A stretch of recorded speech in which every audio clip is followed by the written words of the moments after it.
আসসালামু আলাইকুম, welcome to Liza blog. Friends, সময় থাকতে নামাজ পড়ো, না হলে যখন কবরে আজাব হবে তখন তুমি উঠে দাঁড়াবে এবং বলবে, হে আমার আল্লাহ, আমাকে এই পৃথিবীতে আবার একবার ফেরত পাঠান, আমি তোমার ইবাদত করে ফিরে আসব, আর কখনো চান্স হবে না, হবে না, হবে না।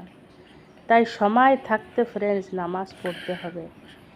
এই দুনিয়ার থেকে কামাই করে নিয়ে যেতে হবে আখেরাত ফিরিয়ে, কেননা কিচ্ছু থাকবে না, কিচ্ছু যাবে না সঙ্গে।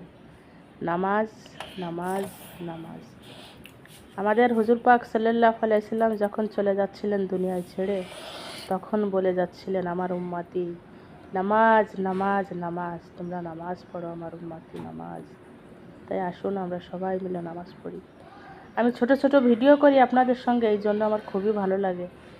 কমসে কম কোরআন হাদিসের কথা কিছু বলতে পারি, খুবই ভালো লাগে ফ্রেন্ডস। ওকে, আল্লাহ হাফেজ। ভিডিও अच्छा लगे तो लाइक कमेंट एंड सब्सक्राइब करो।